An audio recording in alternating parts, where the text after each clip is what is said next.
കോൺഗ്രസ് അധ്യക്ഷനായിരുന്ന ചേറ്റൂർ ശങ്കരൻ നായർക്ക് പിന്നാലെ വി.ആർ. കൃഷ്ണൻ എഴുത്തച്ഛനെയും ഏറ്റെടുക്കാനുള്ള നീക്കവുമായി ബി.ജെ.പി. സ്വാതന്ത്ര്യ സമരസേനാനിയും ഖാദി പ്രസ്ഥാനത്തിന്റെ സ്ഥാപകരിൽ ഒരാളുമായ വി.ആർ. കൃഷ്ണൻ എഴുത്തച്ഛന്റെ 21ാം ചരമവാർഷികത്തിനാണ് ബി.ജെ.പി. കൃഷ്ണൻ എഴുത്തച്ഛന്റെ തൃശൂർ അമിണിശ്ശേരിയിലെ വീട്ടിൽ അനുസ്മരണ പരിപാടി സംഘടിപ്പിച്ചത്. സ്വാതന്ത്ര്യ സമര സേനാനി, തിരുക്കൊച്ചി നിയമസഭാ സാമാജികൻ, ഖാദി പ്രസ്ഥാനത്തിന്റെ സ്ഥാപക നേതാക്കളിൽ ഒരാൾ, സർവോപരി ലീഡർ കെ കരുണാകരന്റെ രാഷ്ട്രീയ ഗുരു, വിദ്യാർത്ഥിയായിരുന്ന സമയം മുതൽ മരണം വരെ അടിമുടി കോൺഗ്രസുകാരനായിരുന്ന വി.ആർ. കൃഷ്ണൻ എഴുത്തച്ഛൻ. എന്നാൽ കൃഷ്ണൻ എഴുത്തച്ഛന്റെ മകൻ വർഷങ്ങൾക്ക് മുമ്പ് ബി.ജെ.പിയിൽ എത്തിയതിന്റെ ചുവടുപിടിച്ചാണ് ബി.ജെ.പി. അനുസ്മരണ യോഗം സംഘടിപ്പിച്ചത്.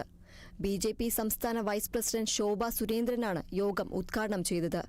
ശോഭ സുരേന്ദ്രന്റെ നേതൃത്വത്തിൽ സ്മൃതി മണ്ഡപത്തിൽ പുഷ്പാർച്ചനയും പൊതുയോഗവും നടത്തി. വി.ആർ. കൃഷ്ണൻ എഴുത്തച്ഛൻ തങ്ങൾക്ക് വികാരമാണ്. അദ്ദേഹത്തെ അനുസ്മരിക്കുന്നത് രാഷ്ട്രീയമല്ലെന്നും പാരമ്പര്യത്തെ ഓർത്തെടുക്കലാണെന്നും ശോഭ സുരേന്ദ്രൻ വ്യക്തമാക്കി. നിങ്ങൾ നിങ്ങളുടെ പാരമ്പര്യത്തെ കാത്തുസൂക്ഷിക്കുക, നിങ്ങളുടെ നേതാക്കന്മാരെ നെഞ്ചേറ്റുക. അങ്ങനെ നിങ്ങൾ പ്രവർത്തിക്കുകയാണ് ചെയ്യുകയാണ് എങ്കിൽ അത് മറ്റുള്ളവർക്ക് ബോധ്യപ്പെട്ടാൽ തീർച്ചയായിട്ടും ഇതുപോലെയുള്ള സാഹചര്യങ്ങൾ നാട്ടിലുണ്ടാവില്ല. എന്തായാലും വളരെ അറിവും പ്രാപ്തിയും കഴിവുമുള്ള സ്വർഗീയനായിട്ടുള്ള കൃഷ്ണനെഴുത്തച്ഛൻ്റെ മകൻ ഞങ്ങളുടെ ഒപ്പം ചേർന്നു എന്ന് പറയുന്നത് അദ്ദേഹത്തിൻ്റെ ജനാധിപത്യ ബോധവും അദ്ദേഹത്തിന്റെ യഥാർത്ഥ കോൺഗ്രസ് എന്താണ് എന്നുള്ള മനസ്സിലാക്കലും ആ കുടുംബത്തിന്റെ ഉള്ളത് കൊണ്ടാണ് എന്ന് മാത്രമേ എനിക്ക് അതിനെക്കുറിച്ച് പറയാനുള്ളൂ. ബി.ജെ.പി. ആദ്യമായിട്ടാണ് വി.ആർ. കൃഷ്ണൻ എഴുത്തച്ഛൻ അനുസ്മരണം സംഘടിപ്പിക്കുന്നത്.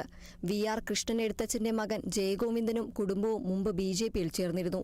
ജില്ലാ പഞ്ചായത്തിലേക്ക് ചേർപ്പിൽ നിന്ന് മത്സരിക്കുകയും ചെയ്തിട്ടുണ്ട്. ഇദ്ദേഹമാണ് ഇപ്പോൾ കൃഷ്ണൻ എഴുത്തച്ഛന്റെ വീട്ടിൽ താമസിക്കുന്നത്. കോൺഗ്രസിന്റെ നേതൃത്വത്തിലും വി.ആർ. കൃഷ്ണൻ എഴുത്തച്ഛൻ അനുസ്മരണം നടത്തിയിരുന്നു. കെ.പി.സി.സി. മുൻ പ്രസിഡന്റ് വി.എം. സുധീരനാണ് കോൺഗ്രസ് അനുസ്മരണ ഉദ്ഘാടനം ചെയ്തത്. Kerala vision news, Thrissur.